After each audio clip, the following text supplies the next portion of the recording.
The contract was signed in blood and champagne. Matteo expected a transaction, a seasoned syndicate daughter who knew how to fake a sigh and cash a check.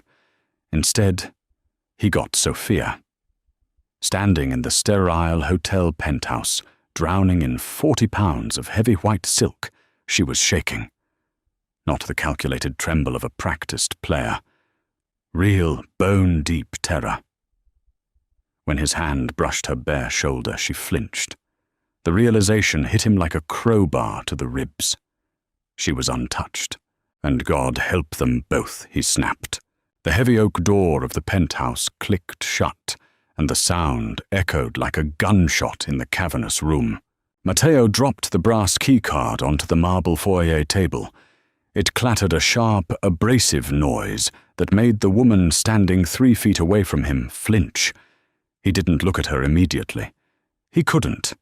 His jaw ached from 6 hours of forced smiles, and the muscles in his neck were pulled taut-wound tight like a piano wire. He loosened his silk tie, ripping it from his collar with a brutal yank, and tossed it over the back of a velvet armchair. The air in the suite smelled like floor wax ozone from the central air conditioning, and the cloying, inescapable scent of white lilies. The hotel had filled the room with them, a romantic gesture from management for the newlyweds. Matteo wanted to drag the vases into the hall and smash them. "You can take your shoes off," he said. His voice was gravelly scraped raw by cigars and endless toasts of cheap grappa, disguised as top-shelf vintage. Sofia stood near the floor-to-ceiling windows, staring out at the blurred, sodium-orange lights of the city. She looked ridiculous. The wedding dress was a monstrosity of Venetian lace tulle and thousands of seed pearls that caught the dim light. It looked less like a garment and more like a cage. It was designed to show the wealth of her father's syndicate, to prove that she was a valuable asset handed over to seal a territory dispute. She hadn't spoken since they left the reception hall. Slowly she reached down and unbuckled the straps of her white heels. She stepped out of them, leaving them discarded on the thick carpet like dead white birds. She shrank an inch in height, suddenly looking impossibly small against the backdrop of the sprawling, dark city. Matteo walked over to the minibar. The clink of ice tongs against crystal was the only sound in the room. He poured 2 fingers of amber scotch, not bothering to offer her any. He knew her type, or he thought he did. Syndicate daughters were bred for this. They were polished, cynical creatures who wore Prada, drove German cars, and understood the brutal mathematics of their world. They married for power, closed their eyes in the dark, and spent their husbands' money in the daylight.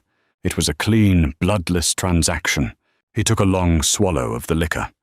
It burned a hot welcome trail down his throat, cutting through the lingering taste of wedding cake and hypocrisy. "The bedroom is through there," Matteo said, gesturing with the heavy glass toward a set of double doors. "I'll give you 10 minutes to get out of that thing." Sofia didn't move. Her shoulders, bare and powdered, rose and fell in a shallow, erratic rhythm. The air in the room felt suddenly thick, suffocating. He watched a single drop of condensation roll down the side of his glass, freezing against his thumb. "Sofia." He said her name flatly. It wasn't a request. She turned. Her face was pale, the heavy bridal makeup standing out starkly against her drained skin. Her dark hair was pinned up in an elaborate, painful-looking structure of curls and lacquer. She looked at him, with eyes that were entirely too wide, entirely too dark. There was no defiance in them, no calculated seduction, just a frantic, cornered energy. "The zipper," she whispered. Her voice was thin, raspy. I can't reach it." Matteo sighed a harsh exhalation through his nose. He set the glass down on the credenza. "Turn around." He crossed the room. The carpet swallowed his footsteps. As he stepped behind her, The smell of her hit him. Not the expensive synthetic perfumes his usual women wore. She smelled like sweat panic and a faint trace of lavender soap. It was entirely too human. He reached for the top of her dress. His knuckles brushed the skin of her spine, and she jolted as if he had held a match to her flesh. He paused, his hands hovering in the air. "Stand still," he muttered. He found the hidden metal tab of the zipper. It was buried under layers of stiff lace. He tugged it downward. The teeth parted with a harsh, tearing sound.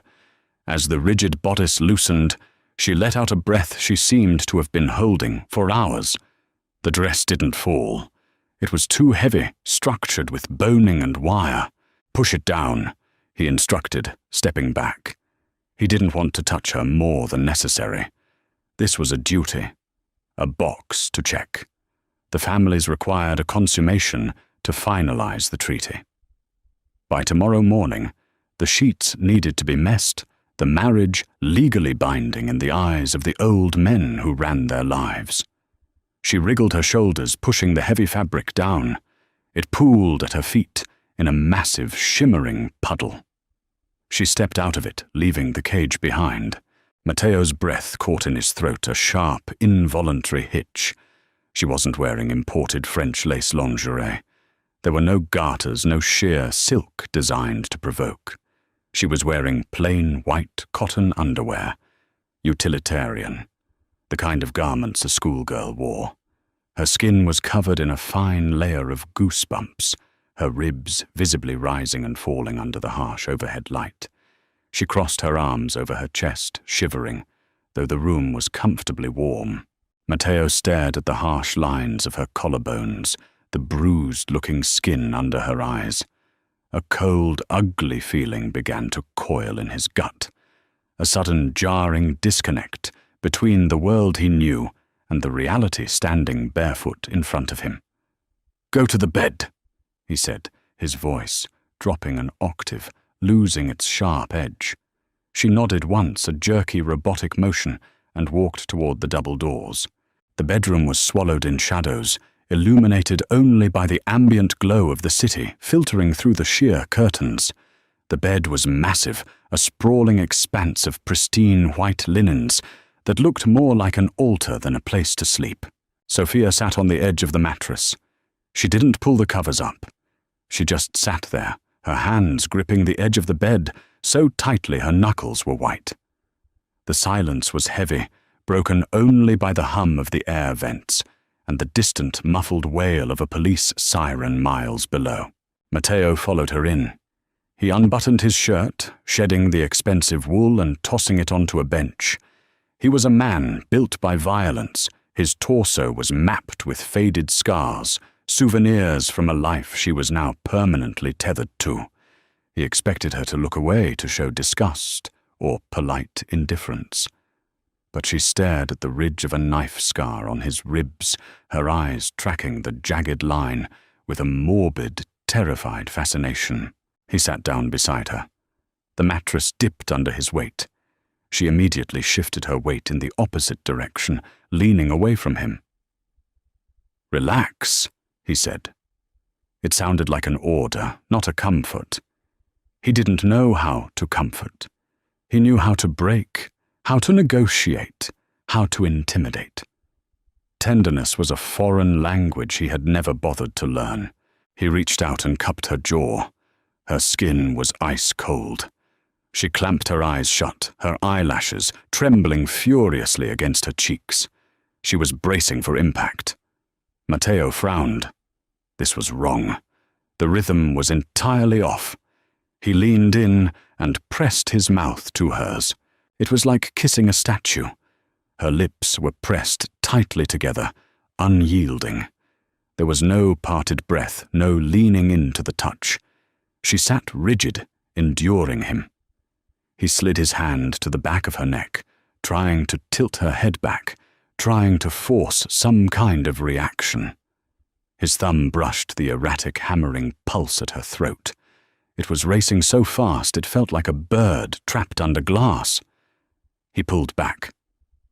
"Look at me," he commanded, his voice a low rumble in the quiet room. She opened her eyes. They were wet. The tears hadn't fallen yet, but they were there, pooling in the corners, catching the dim light. Matteo's chest tightened. Annoyance flared first. Annoyance at her father, at the situation, at the messy, complicated reality of a crying bride. He shifted his knee, bumping against her thigh. He slid his hand down her side, resting his palm flat against her stomach. Her muscles seized beneath his touch. He pushed her gently backward. She let him maneuver her lying flat on the mattress, staring up at the ceiling like a patient waiting for a surgeon's knife. Matteo bracketed her body with his arms. He looked down at her, at the tense line of her mouth, the shallow way her chest rose and fell. He slid his hand lower, brushing past her hip. She let out a sharp, choked gasp and clamped her legs together. It wasn't a modest pivot. It was a violent, involuntary reflex. Her hands flew down, grabbing his wrist with surprising strength, her nails digging into his skin. "Don't," she choked out. The word was a sob. Matteo froze. His pulse pounded in his ears, heavy and thick. He looked at her hands, white-knuckled around his wrist, and then up at her face. The sheer terror in her eyes wasn't just wedding night jitters. It was the primal panic of the absolute unknown. The math clicked into place. The plain cotton underwear, the extreme physical rigidity, the fact that her father had kept her locked away at an estate in Palermo, supposedly for her safety, while the rest of the family ran the streets. Sophia. Matteo said, his voice suddenly hollow. "How old are you?" She swallowed hard, tears finally spilling over her temples and soaking into the pillowcase. 20, she whispered. "And before me." He trailed off. He couldn't even finish the sentence. The absurdity of it tasted metallic in his mouth. She shook her head, a frantic, side-to-side motion on the pillow. "No one. Never. Just. Please get it over with." The words hit him with the force of a physical blow. Get it over with. Like a beating. Like a punishment. Matteo ripped his hand out of her grasp and pushed himself off the bed. He stumbled backward, his calves hitting the edge of a heavy oak dresser. The impact sent a dull ache up his legs, but he barely registered it. He stared at her lying there, curled slightly inward, now protecting herself. He was 28. He had killed men. He had ordered the destruction of warehouses, ruined lives, manipulated the law, and slept with women who knew exactly what they wanted from him and how to get it. He was a monster. Yes, but he was a monster with a code. He didn't take from those who had nothing to give. Her father had sold him a virgin, a sacrifice, handed over to a butcher to settle a debt. A wave of nausea washed over him, quickly swallowed by a sudden, blinding rage. It wasn't a cold, calculated anger. It was hot, messy, and entirely out of his control. He turned and slammed his fist into the top of the oak dresser. The wood didn't yield, and the skin over his knuckles split, pain flaring hot and sharp up his forearm. Sophia flinched violently at the sound, letting out a small, terrified squeak, pulling her knees up to her chest. "Don't move." Matteo snarled the words tearing out of his throat. He wasn't yelling at her, but he couldn't modulate his volume. His chest was heaving. He paced to the window, ran a hand through his hair, gripping the strands, tight enough to hurt. He wanted to tear the hotel room apart. He wanted to drag her father out of whatever safe house he was hiding in and beat him unconscious. He looked back at the bed. Sophia was trembling so hard the mattress vibrated. She looked so incredibly small. The rage inside him suddenly shifted, fracturing into something darker, heavier. Possessiveness. A grim, twisted guilt mixed with a sudden, overwhelming urge to shield her from the very world he commanded. He had lost control. The detached, pragmatic boss was gone, leaving behind a man suffocating in a hotel room with a terrified girl who was legally his, whom he suddenly, desperately, didn't want to break. The blood dripped from his knuckles. 1 drop. 2. They hit the thick beige carpet with a dull, heavy silence, sinking into the fibers and leaving dark, irreversible stains. Matteo watched the second drop fall. The rhythmic, visual proof of his own pulse grounded him, pulling him back from the blind, white-hot edge of his temper. Behind him on the bed, Sophia let out a ragged, trembling breath. It sounded like a rusted hinge giving way. Matteo didn't turn around. He couldn't. If he looked at her again, huddled and bracing for a violation, he was going to walk out the door, take the elevator down to the lobby, and drive straight to her father's estate with a loaded gun. Instead, he walked into the ensuite bathroom. He pushed the heavy glass door open with his shoulder, not wanting to get blood on the handle. The fluorescent lights flickered on, automatically humming with a harsh, sterile buzz that hurt his eyes. He leaned over the marble sink and shoved his hand under the faucet, cranking the cold water all the way up.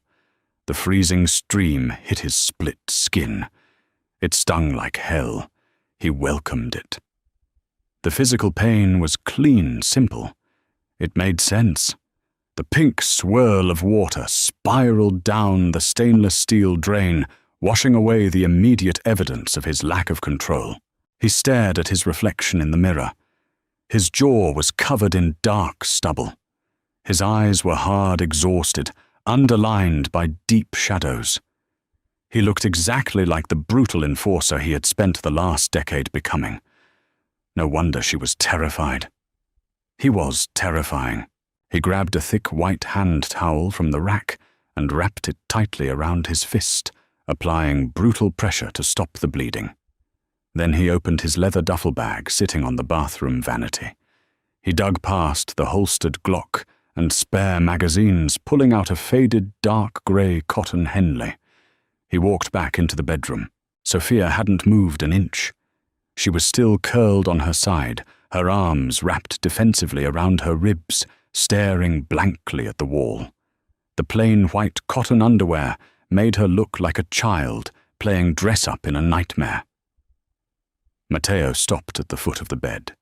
He threw the grey shirt. It landed softly on the mattress next to her hip. "Put it on," he said. His voice was completely flat. The anger was gone, replaced by a heavy, suffocating exhaustion. Sophia flinched at his voice, her eyes darting to his face, then to the shirt, then to his bloody towel-wrapped hand. She didn't reach for the cotton. "I won't look," Matteo added, turning his back to her and walking toward the velvet armchair near the window. "Just put it on Sophia." He sat heavily in the chair, the velvet crushing under his weight. He kept his eyes fixed on the city skyline. Sirens wailed again, distant and anonymous. He listened to the rustle of fabric behind him. It took a long time. She was shaking so badly he could hear the faint, uneven shifting of the mattress springs. When the rustling stopped, the silence stretched thick and suffocating. "Your father, Matteo, finally spoke to the glass window. Told me you knew the score. He told me you understood the arrangement." "I do." Her voice came from the bed, thin and weak. Matteo turned his head, looking at her over his shoulder. The Henley swallowed her. The collar hung off one shoulder, exposing a sharp collarbone, and the sleeves fell several inches past her fingertips. The grey cotton made her skin look even paler, but at least she was covered. At least the clinical jarring exposure was over. "You understand the arrangement?" Matteo repeated the words, tasting like ash. "Do you even know who I am?" Sophia swallowed her throat, bobbing visibly. "You're Matteo. You run the docks. You broke the Rossi family last year." "I killed the Rossi family last year," he corrected her, brutally honest. There was no point in dressing it up. And your father handed you to me, a man who butchers his rivals without mentioning that you've been kept in a glass box your whole life." Sophia looked down at her lap. Her hands were buried in the overly long sleeves, twisting the fabric into knots. He said it made me more valuable, a pristine asset, to seal the treaty. The words turned Matteo's stomach. A pristine asset, like a vintage car or an uncut diamond. "And you thought I was just going to cash you in tonight," Matteo said. She looked up, her dark eyes flashing with a sudden, desperate spark of confusion. "Aren't you?" "No." The word left his mouth before he could even process the implication. He leaned forward, resting his elbows on his knees, his wrapped hand throbbing in time with his heartbeat. "I don't rape terrified girls, Sophia. I kill men who cross me. I extort businesses. I do a lot of unforgivable things. But I don't do this." Sophia stared at him. The air in the room seemed to stall. She was trying to read him, searching his face for the lie for the trap. In her world, mercy was always a setup for a deeper cruelty. "But the contract," she whispered, her voice dropping to a frantic hush. "The families. They need proof tomorrow." Matteo looked down at his right hand. The white towel was already blooming with a fresh circle of dark red. "Let me worry about tomorrow," he said. He leaned his head back against the velvet chair and closed his eyes. "Go to sleep." By 3 a.m., the temperature in the penthouse had dropped. The central air was aggressive, pumping a steady stream of manufactured chill into the room. Matteo hadn't moved from the velvet armchair. His eyes were open, tracking the slow crawl of headlights on the highway miles below. His right hand throbbed a persistent dull ache that climbed up his forearm. The towel was soaked through the blood, drying into a stiff, dark crust. On the bed, Sophia lay perfectly still. She wasn't asleep. He knew she wasn't. Her breathing was too controlled, too shallow. She was playing dead, hoping the predator in the corner of the room would lose interest. He let out a slow breath, the sound scraping loudly in the quiet. He pushed himself out of the chair. His joints popped stiff from the awkward angle. As he stood, Sophia's breath hitched, a tiny, involuntary sound. Matteo ignored it. He walked over to the minibar, bypassed the liquor, and found the small electric kettle. He filled it with bottled water and clicked it on. The low, rising hum of heating water filled the space, a strangely domestic noise in the middle of a Mafia transaction. He ripped open a foil packet of peppermint tea, dropped the bag into a ceramic mug, and waited. The smell of peppermint hit the air sharp, medicinal, and clean. It cut through the cloying scent of the hotel lilies. He poured the water, pulled the tea bag out, and walked over to the bed. He stopped 3 feet away. "Sit up," he said quietly. Sophia's eyes snapped open. She hesitated, then slowly pushed herself up, pulling the thick white duvet with her, holding it against her chest like a shield. Matteo stepped forward and placed the hot mug on the oak nightstand next to her. "Drink it," he said, taking a deliberate step backward, giving her space. "You're shivering. Your lips are blue." Sophia looked at the steaming mug, then up at him. She reached out her fingers, pale and trembling, and wrapped her hands around the ceramic. The heat seemed to ground her. She brought it to her lips and took a small sip. Matteo watched her throat work as she swallowed. "Better." She nodded once, a jerky motion. "Thank you." It was the first polite thing she had said all night. The normalcy of it was jarring. Matteo turned to head back to his chair, but her voice stopped him. "You're bleeding on the carpet." He paused, looking down. He had squeezed his fist involuntarily, and a fresh drop of blood had bypassed the crusted towel, splattering against the rug. It's the hotel's problem, Matteo muttered. It's going to get infected, Sophia said. Her voice was slightly steadier now, warmed by the tea, or perhaps by the realization that he hadn't attacked her in the dark. Matteo let out a dry, humorless laugh. I've had worse. I know. She looked at his chest, at the scars partially visible where his shirt was unbuttoned. But you can't just leave it wrapped in a dirty towel. She set the tea down on the nightstand. She pushed the duvet off and slid her legs over the side of the bed. The grey cotton Henley rode up slightly on her thighs. She stood her bare feet, sinking into the carpet, and walked toward the bathroom. Matteo watched her, utterly bewildered. She was terrified of him, yet she was walking with purpose.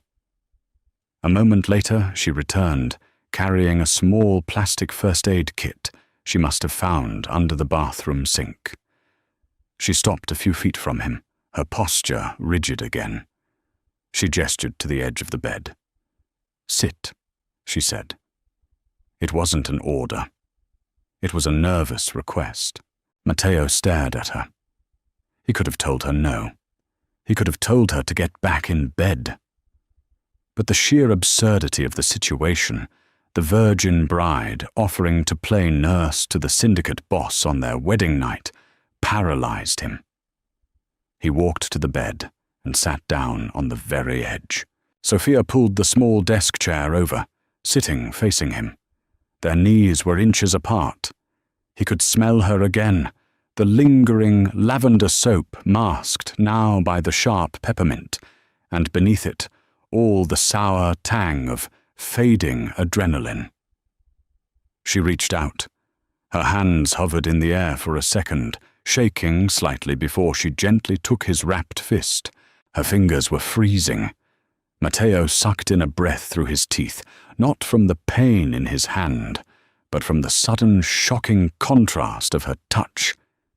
It wasn't violent. It wasn't transactional. She carefully unwound the bloody towel. The fabric pulled at the clotted skin on his knuckles, and he twitched. Sophia froze, looking up at his face, her dark eyes wide. "I'm sorry," she whispered. "Keep going," he said, his voice tight. She peeled the rest of the towel away, exposing the torn, swollen flesh over his knuckles. The wood of the dresser had splintered, leaving tiny shards in the cuts. Sophia opened the kit. She pulled out a small bottle of antiseptic and a stack of gauze. "This is going to sting," she warned, uncapping the bottle. She poured the clear liquid over his knuckles. It burned like fire. Matteo's jaw clamped shut, the muscles jumping in his cheek, but he didn't pull his hand away. Sophia took a pair of plastic tweezers and leaned in closer. Her hair, the elaborate updo, now falling apart in messy strands, brushed against his bare forearm. The soft phantom touch sent a bizarre jolt up his spine. She worked in absolute silence, her brow furrowed in concentration, as she picked 2 tiny splinters of oak out of his torn skin. He watched her face. The heavy bridal makeup was smudged, the mascara flaking under her eyes. She looked exhausted, bruised by the sheer emotional weight of the last 24 hours.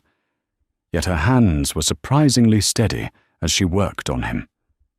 She wiped the excess blood away with a clean square of gauze, then unrolled a white bandage, wrapping it tightly but carefully around his hand, securing it with tape. When she finished, she didn't let go immediately. She sat there, her small, pale hands holding his large, bandaged one. Matteo looked at their joined hands. The silence between them had shifted. It was no longer the deafening, panic-laced silence of the foyer. It was heavy, cautious, and intensely complicated. "Tomorrow morning," Matteo said softly, breaking the quiet. "I will cut my arm. We will put the blood on the sheets. We will call the front desk, have the maids take it, and the rumor will make it to the bosses before we even eat breakfast." Sophia slowly lifted her gaze from his hand to his eyes. The fear was still there, lurking in the depths. but something else had joined it, a profound, aching confusion. "Why are you doing this?" she asked. Matteo pulled his hand back, gently breaking the physical contact. He stood up, putting the safe distance of the room back between them. "Because," he said, looking at the blood-stained towel discarded on the floor, "I refuse to be exactly what they think I am."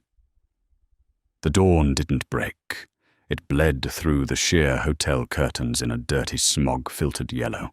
Matteo was already awake. He hadn't slept, merely existed in a state of suspended hypervigilant animation in the velvet armchair. His right hand throbbed with a steady metronomic rhythm, a dull ache that synchronized with his heartbeat. The white medical tape Sophia had applied hours ago was now stained with a faint, oxidized ring of brown at the center. He stood up. His lower back protested the muscles stiff and unyielding from the awkward angle of the chair. The air in the penthouse felt stale, smelling faintly of the city's exhaust-dried sweat and the lingering, sharp ghost of peppermint tea. Sophia was still asleep. She had retreated to the absolute furthest edge of the massive mattress, curled tightly around a spare pillow. The grey cotton Henley was twisted around her thighs, rising and falling with her slow, even breaths. Exhaustion had finally overridden her terror, dragging her into a heavy, dreamless unconsciousness. Matteo watched her for a long moment. Then he walked over to his leather duffel bag, resting on the luggage rack. He bypassed the heavy weight of his holstered Glock and dug into the narrow side pocket, his fingers closing around the cold steel of a slim black folding knife. He walked to the side of the bed where he was supposed to have spent the night. The sheets on his side were pristine, unforgivably, dangerously clean. In his world, a lack of evidence was a conviction. He flicked his thumb against the mechanism. The blade snapped open with a muted, lethal click. It was a tool he usually reserved for cutting zip ties or prying open wooden crates at the docks. Matteo held his left forearm out over the mattress. He didn't hesitate. He pressed the razor-sharp edge of the blade against the fleshy underside of his arm, right below the elbow, and pulled. The cut was shallow, but perfectly measured, about 3 inches long.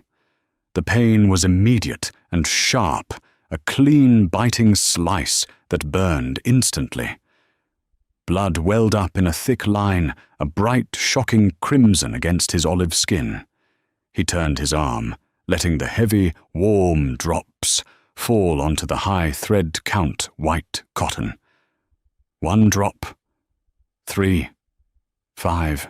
He lowered his arm and smeared the pooling blood slightly with the back of his thumb. He needed it to look messy, organic. He needed it to look like the violent loss of innocence the syndicate expected. A sharp intake of air broke the silence behind him. Matteo didn't jump. He finished wiping the bloody edge of the blade on a tissue from the nightstand and snapped the knife shut. He clamped the tissue over his bleeding arm and turned around. Sophia was propped up on one elbow. Her hair was a chaotic dark tangle, and the sleep was already entirely gone from her eyes. She wasn't looking at him. She was staring at the vivid red stain blooming on the sheets, her face draining of whatever color the night's rest had restored. "Keeping my word," Matteo said. His voice was gravelly dry from lack of sleep. He walked into the bathroom, turned on the tap and grabbed a white washcloth. He ran it under the cold water, wrung it out, and pressed it hard against the cut on his arm to staunch the flow. When he walked back into the bedroom, Sophia hadn't moved. She was still staring at the blood. "Get up," Matteo instructed, tossing the bloodied tissue into the wastebasket. "Go take a shower. The maids will be here in 20 minutes. Sophia looked up at him. The reality of the transaction, the crude biological proof required by the men who owned their lives, seemed to hit her all over again. She didn't look relieved that she had been spared. She looked deeply nauseated by the mechanics of the lie. "You cut yourself?" she whispered, her voice fragile. "It heals." Matteo said, his tone flat, dismissing the concern. He walked to the closet to pull out a fresh shirt. "Go. The water gets cold if you wait too long." She scrambled out of bed, her bare feet hitting the carpet silently, and vanished into the bathroom. A moment later, the heavy sound of water hitting tile echoed through the suite. Matteo picked up the hotel phone and dialed the front desk. The water masked his conversation. He ordered breakfast eggs, cured meats, black coffee, and told the concierge they would be checking out by 9. Then he deliberately lowered his voice. "The sheets in the master suite need immediate changing," he said. The code was subtle, but the concierge, heavily tipped and carefully vetted by the syndicate, understood perfectly. "Right away, sir. Congratulations again." Matteo hung up a bitter taste in his mouth. When Sophia emerged from the bathroom 30 minutes later, the room service cart was already sitting in the small dining alcove. It smelled heavily of roasted espresso beans and salted pork. She had put her own clothes back on a simple conservative navy blue day dress. Her hair was brushed flat and wet against her scalp. Stripped of the bridal armor, she looked impossibly young. "Eat," Matteo ordered, pointing to the silver cloches. She sat across from him at the small glass table. She reached for a piece of dry toast and nibbled the corner. Her eyes kept darting to his left arm. He had rolled the sleeve of his fresh white button-down over a new tight bandage. "They'll believe it?" she asked quietly, her eyes fixed on her plate. Matteo swallowed a mouthful of scalding, bitter coffee. It burned, waking up his sluggish nerves. "The concierge took the linens 10 minutes ago. My underboss will get the call from the hotel manager before we reach the lobby. By the time we get to my estate, it will be an established historical fact." Sophia swallowed hard, the dry toast visibly catching in her throat. "And if they find out?" Matteo set his cup down. The porcelain clinked sharply against the saucer, a harsh sound that made her shoulders tense. "They won't," Matteo said, leaning forward, resting his forearms on the glass. "Unless you talk." "I wouldn't," she said quickly, the panic flaring back into her dark eyes. "I know." It wasn't a compliment. It was an accurate assessment of her survival instinct. "Listen to me. When we walk out of those doors, the performance begins. You are my wife. You are the woman who cemented the territory alliance. You don't look at the floor. You don't flinch when my men speak to you. You act like you belong next to me, because from now on you do. Do you understand?" Sophia stared at him. The sheer weight of the role he was handing her pressed down on the room. She nodded slowly. "Say it." Matteo pushed his voice, dropping to a low, demanding register. "I understand," she whispered. Matteo stood up, throwing a crumpled white linen napkin onto the tray. "Good. Put your shoes on. We're re-entering the world." The descent in the glass elevator was silent and ear-popping. They dropped 30 floors in less than a minute. Matteo stood shoulder to shoulder with Sophia. He didn't look at her, but he could feel the rigid tension vibrating off her body. As the digital floor counter ticked down to the lobby, he reached out and took her hand. Sophia jolted slightly, her fingers stiffening inside his grip. Her skin was still cold. "Relax your hand," he murmured, his eyes fixed straight ahead on the polished chrome doors. "We're newlyweds. You're supposed to look like you survived the night with a smile." She let out a shaky breath and forced her fingers to uncurl, letting her hand rest awkwardly in his. It felt like holding a mannequin's hand, but it would look right to the casual observer. The elevator doors slid open with a soft chime. The hotel lobby was aggressively bright, flooded with morning sunlight bouncing off the marble floors. 2 men in dark, tailored suits were waiting near the revolving doors. They weren't hotel security. One of them, a broad-shouldered man with a flattened nose named Carmine, stepped forward. He gave Matteo a brief, respectful nod, then cut his eyes down to Sofia. The look was entirely different, appraising, calculating, and vaguely predatory. Matteo's grip on Sofia's hand tightened instinctively. He shot Carmine a look so hard and flat that the other man immediately dropped his gaze to the floor. "Car's out front, boss," Carmine muttered. "Let's go," Matteo said, pulling Sofia forward. They walked through the revolving doors. The morning air hit them like a wet, hot towel. It smelled of exhaust-hot asphalt and the metallic tang of the city. A black, heavily armored SUV sat idling at the curb, taking up 2 valet spaces. Carmine opened the heavy rear door. It took visible effort. The door was lined with 2 inches of ballistic steel. Matteo guided Sofia in first, then climbed in beside her. The door slammed shut with a definitive airtight thunk, cutting off the noise of the street instantly. The interior of the SUV smelled strongly of expensive leather and faintly of gun oil. The windows were tinted so darkly that the bright morning outside looked bruised and purple. Carmine got into the driver's seat, putting the car in gear. He glanced in the rearview mirror. Straight home. Straight home. Matteo confirmed. The drive took 40 minutes. They left the dense grid of the city, transitioning onto the highway, heading toward the sprawling, isolated estates on the northern ridge. Sofia sat pressed against the passenger door, staring out the darkened window. She hadn't spoken a word since the hotel room. Matteo watched her reflection in the glass. She looked incredibly small against the heavy armor of the vehicle. He realized with a sudden jarring clarity exactly what he was bringing her into. She had lived in a gilded cage in Palermo, kept away from the blood and the business. Now she was moving into the epicenter of a war zone. The SUV slowed, turning off the main road onto a private winding asphalt drive. Thick old-growth trees lined the perimeter, completely obscuring the property from the street. A mile down the road they reached the gates. They were massive wrought-iron monstrosities, flanked by high stone walls, topped with discreet razor-wire coils. 2 men with automatic rifles, slung casually over their chests, stepped out of a reinforced guardhouse.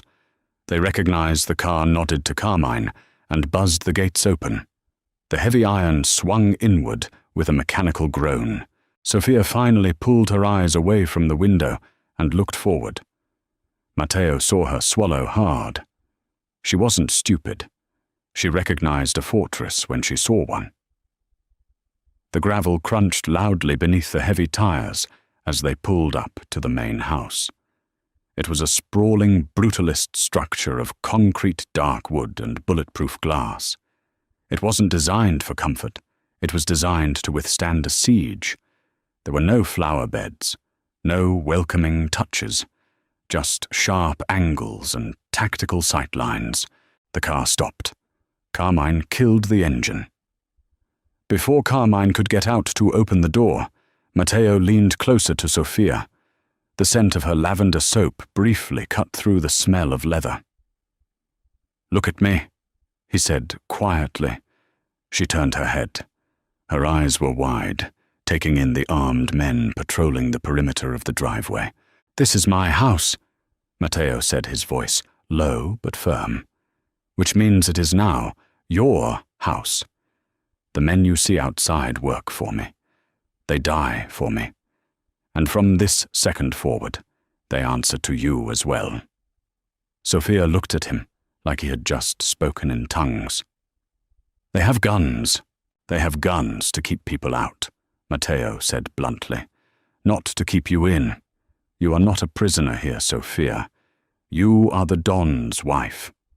If anyone looks at you sideways, if anyone disrespects you, you tell me. And I will end them. Is that clear?" It was the most violent vow of protection he had ever made, and he meant every word of it. Sophia stared at him, searching his face for the lie. She found none. The tight, terrified line of her mouth softened just a fraction. "Clear," she breathed. Matteo pushed the heavy door open and stepped out into the humid air. He turned, offering her his unbandaged hand. Sophia looked at his hand for a long second. Then slowly she reached out and took it, stepping out of the armored car and onto the gravel of her new reality. The foyer of the estate was a cavern of dark slate and exposed concrete. Their footsteps didn't just echo, they clattered harsh and percussive, bouncing off the 30-foot ceilings. The air inside was 10 degrees cooler than the humid morning outside, heavily filtered and smelling faintly of industrial floor cleaner and stale cigar smoke. Sophia stood in the center of the vast space. She didn't look at the massive abstract painting on the far wall, nor the sweeping glass-paneled staircase. She looked at the floor. The polished slate reflected her posture.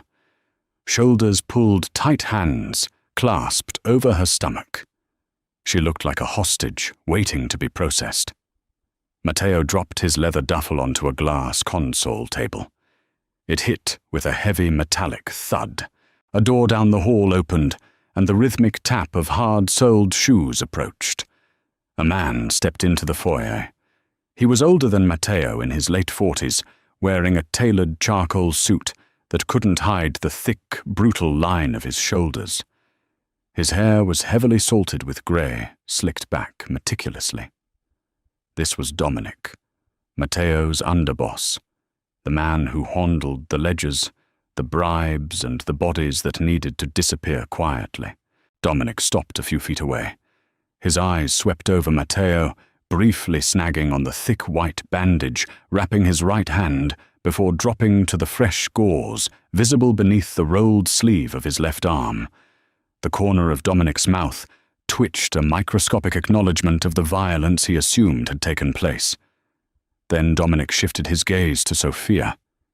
It was an autopsy of a look. He wasn't assessing her beauty. He was weighing her leverage, her threat level, her breaking point. Matteo felt the sudden violent urge to step between them and shatter Dominic's jaw. The protective instinct was completely irrational. Dominic was his most loyal man, but the heat rising in Matteo's chest didn't care about logic. Before Matteo could move, Sophia lifted her chin. She didn't smile. She didn't offer her hand. She met Dominic's dead, calculating stare, with eyes that were bruised by exhaustion, but entirely lucid. She remembered Matteo's instruction in the car. You don't look at the floor. You don't flinch. The silence stretched thick and testing. A full 10 seconds passed. The air conditioning hummed loudly overhead. Finally, Dominic dipped his head. It wasn't a bow, just a minimal grudging concession of hierarchy. "Welcome to the estate, Signora." He rasped his voice, sounding like boots grinding on gravel. "Thank you," Sophia said. Her voice was terribly thin, a reed in a windstorm, but it didn't shake. Matteo let out a breath he hadn't realized he was holding. He shot Dominic a hard, flat look. "We need the property locked down for the next 48 hours. No unannounced deliveries. Move the perimeter patrols to 2-man teams." Dominic nodded, stepping back into the shadows of the hallway. "Consider it done. The bosses called an hour ago. The sheets satisfied the requirement. The treaty is cemented." "Good," Matteo said cleanly. He turned to Sophia, touching the small of her back. The muscles along her spine were coiled tight as a spring. Upstairs. He guided her up the glass staircase. The second floor was just as stark as the first. No family photos, no warm rugs. They stopped at the end of the long corridor, in front of a heavy mahogany double door. Matteo pushed it open. The master suite was massive. Floor-to-ceiling windows overlooked a dark, dense line of pine trees. The bed was a low platform frame dominated by dark grey linens. It looked more like a slab in a morgue than a place to sleep. Sophia walked in slowly, her eyes tracking the severe lines of the furniture. Matteo walked past her, opening a side door. This is the primary bath. Through that door is another bedroom. It's smaller, but it has its own lock. Sophia turned around confused. For guests? For me, Matteo said.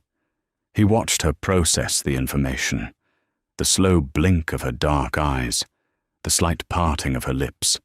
She looked at the massive grey bed, then back at him.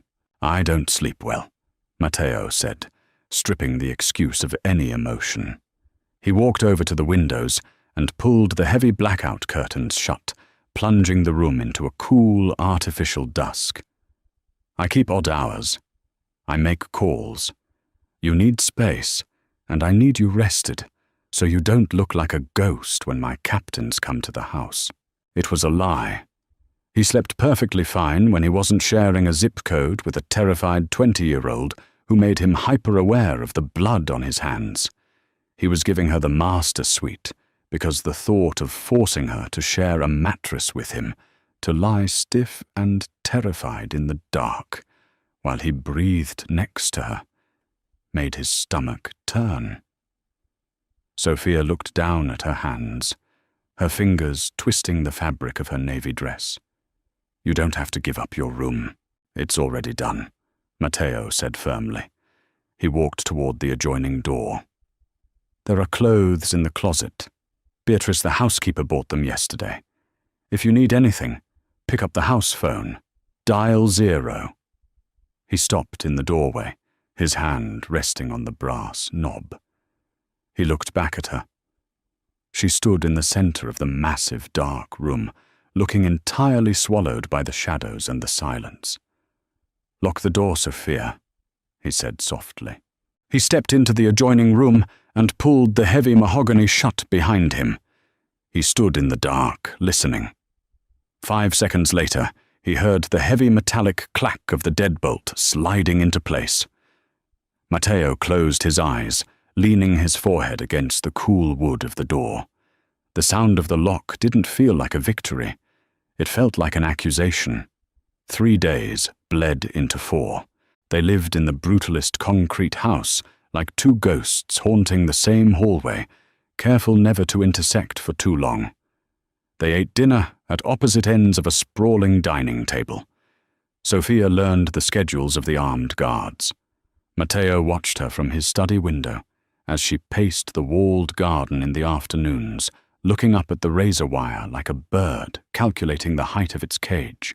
She played the part perfectly when required. When his lieutenants came to the house to deliver cash drops or report on the docks, Sophia sat in the parlor, wearing the austere, expensive clothes Beatrice had purchased. She poured espresso. She didn't flinch when men with visible shoulder holsters sat on the white couches. She became a beautiful, untouchable piece of furniture, a pristine asset. It was sickening. It was past 1 a.m. on a Thursday. The house was dead quiet, save for the mechanical hum of the central air and the distant rhythmic chirp of cicadas outside the bulletproof glass. Matteo sat behind the massive oak desk in his study. The room smelled of old paper leather and the harsh bite of antiseptic. A glass of scotch sat untouched next to a stack of shipping manifests. He was trying to change the bandage on his left arm. He had done a sloppy job making the cut. The blade had been sharp, but he had dragged it too deep in his haste to produce the blood for the hotel sheets. The 3-inch slice was inflamed the edges, an angry, puffy red. He held a piece of gauze soaked in alcohol, gritting his teeth as he pressed it against the raw tissue. His right hand, the one with the bruised, splintered knuckles, was stiff, making the task clumsy and infuriating. The heavy door to the study clicked open. Matteo's right hand shot to the open drawer of his desk, his fingers brushing the cold grip of his pistol before his brain registered the figure in the doorway. It was Sophia. She was wearing a long, oversized grey cashmere sweater that hung past her thighs, swallowing her completely. Her bare feet were soundless on the Persian rug. She froze when she saw his hand hovering over the drawer, her eyes darting to the gun, then up to his face. Matteo slowly pulled his hand back, resting it flat on the desk. His pulse thrummed heavily in his ears. "You should be asleep." "I heard you swearing," she said. Her voice was quiet, a stark contrast to the rough, violent men who usually occupied this room. She walked closer, her eyes fixing on the mess of bloody gauze medical tape and the bottle of iodine sitting on his desk. She stopped at the edge of the oak wood, looking at the angry red gash on his forearm. "It's infected," she stated, her tone entirely clinical. "It's fine. It just needs to be cleaned," Matteo muttered, picking up a fresh square of gauze with his clumsy, stiff right hand. He fumbled, dropping the white square onto the ledgers. Sophia didn't ask for permission. She walked around the side of the desk. She smelled faintly of that same lavender soap, but the scent of fear that usually accompanied it was gone, replaced by a weary resignation. She reached out and took the roll of tape from his hand. "Sit back," she ordered. Matteo stared at her. The proximity was jarring. For 4 days they had kept a strict, unspoken distance of at least 5 feet. Now her hip was pressed against the armrest of his leather chair. He leaned back, letting out a harsh exhale through his nose. He offered his left arm. Sophia picked up the bottle of iodine. She didn't warn him this time. She poured it directly over the open wound. The burn was absolute agony. A white-hot spike of pain shot up to Matteo's shoulder. His jaw clamped shut with an audible pop, the cartilage grinding. The muscles in his arm bunched and twitched involuntarily, but he didn't pull away. Sophia took a cotton swab and began meticulously cleaning the edges of the cut. Her fingers brushed against the unbroken skin of his forearm. Her touch was feather-light, a maddening contrast to the brutal stinging of the antiseptic. "You cut it too deep," she murmured, her eyes focused intently on her work. "I was in a hurry," Matteo said, his voice a low, gravelly scrape in the quiet room. "You're going to have a scar." Matteo let out a dry, humorless breath. He looked down at his chest, hidden beneath his dark shirt, mapped with the violent history of his life. "One more won't make a difference." Sophia stopped swabbing. She didn't look up, but her hands stilled over his arm. "My father called today. The temperature in the room seemed to drop 10 degrees. Matteo's eyes hardened, focusing on the top of her dark head. "Did he?" "He spoke to Dominic." "Not to me," she said, her voice flattening out, losing its subtle warmth. "He wanted to make sure the alliance was holding. He wanted to make sure you were satisfied with the transaction." Matteo felt a surge of pure, unfiltered disgust. He looked at her delicate wrists, the pale skin illuminated by the desk lamp. "What did Dominic tell him?" "He told him I was a quiet, obedient wife," Sophia said. She finally looked up. Her dark eyes met his, and for the first time there was no terror in them. There was only a hollow, aching emptiness. "Is that what I am? Matteo? A quiet, obedient ghost in your house?" The question hit him squarely in the chest. It wasn't an accusation. It was a desperate plea for reality in a house built entirely on lies. He looked at her standing there, in the oversized sweater, holding a piece of bloody gauze, fixing the wound he had inflicted on himself to save her from the bed they were supposed to share. "When we are out there," Matteo said, gesturing vaguely to the window, to the world beyond the gates, "you are whatever they need to see to keep you alive. You are the Don's wife. Untouchable." He leaned forward, his face inches from hers. He could see the faint violet shadows under her eyes. "But in here," Matteo said, his voice dropping to a harsh whisper, stripping away the armor, the titles, and the syndicate politics. "In this house. You don't have to be a ghost. You don't have to be obedient. If you want to scream, scream. If you want to break the china, break it. But stop looking at me like I'm waiting for the right moment to butcher you." Sophia stared at him, her breath hitching slightly. The raw intensity of his words hung in the space between them, heavy and undeniable. Slowly her gaze dropped back to his arm. She picked up a fresh roll of gauze and began to wrap the wound, pulling the white fabric tight, binding the flesh, and anchoring them both to the bleeding reality of the night. August hit the estate like a wet woolen blanket. The heat finally broke on a Tuesday afternoon, replaced by a violent thunderstorm that rolled off the northern ridge. The sky turned the color of an old bruise, purplish black and heavy. Rain lashed against the bulletproof glass of the study with the sound of gravel being thrown. Matteo stood by the window watching the water warp the view of the perimeter wall. The barometric pressure made the healed scar on his left arm ache. A dull phantom throb pulsing in time with the thunder. Behind him, the heavy oak door opened.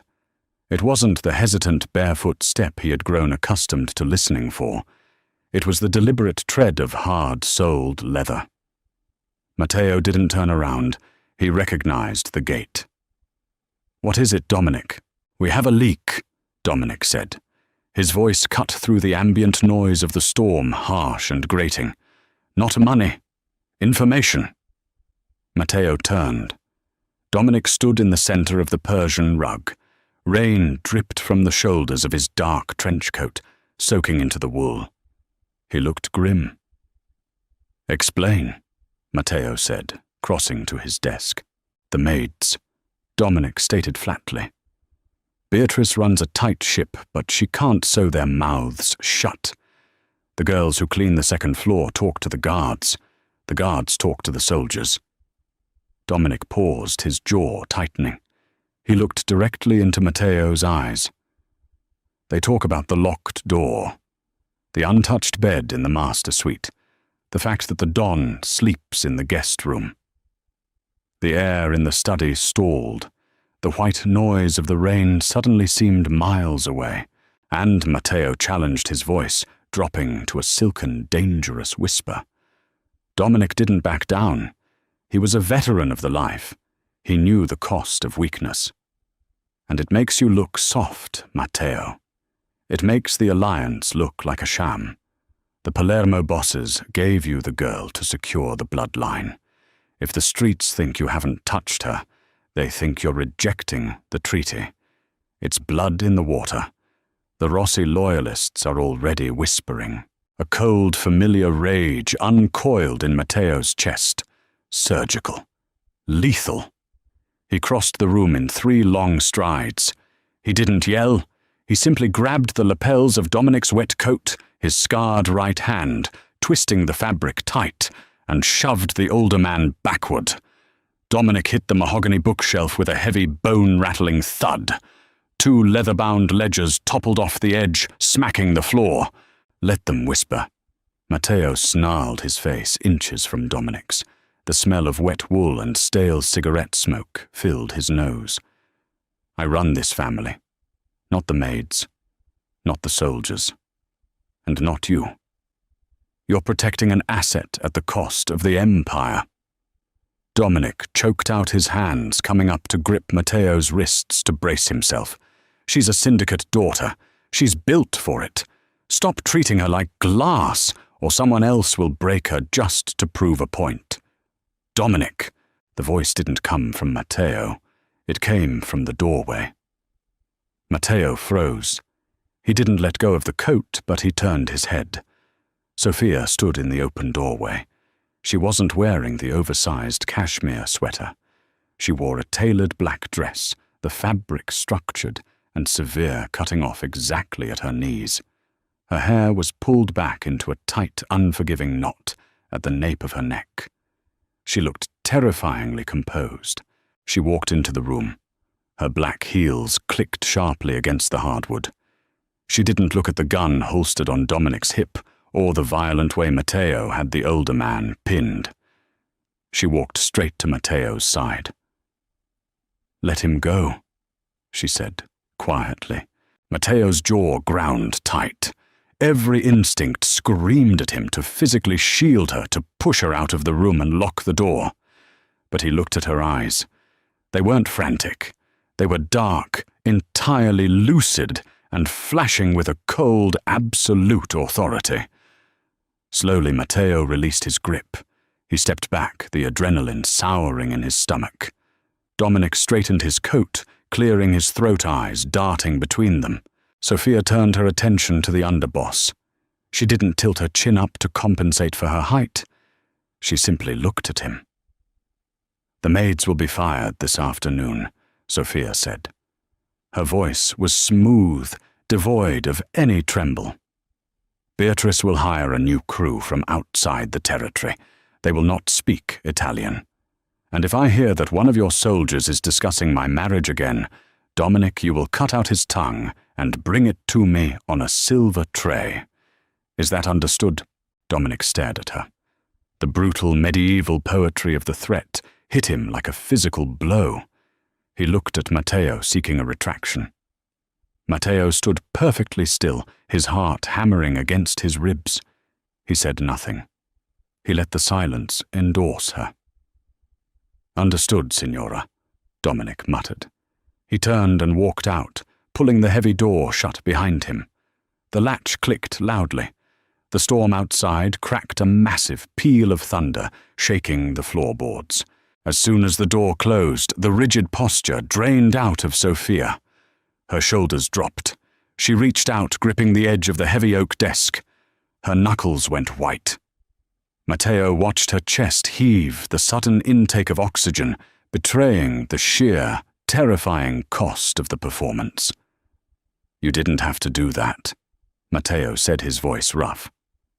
"Yes, I did," Sophia breathed, looking down at the polished wood. "He was right.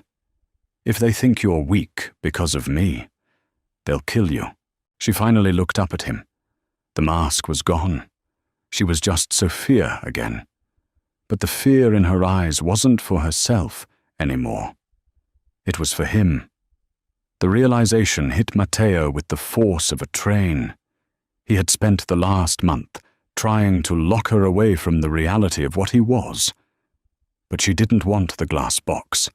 She had stepped directly into the line of fire to protect him. Matteo closed the distance between them. He didn't ask for permission.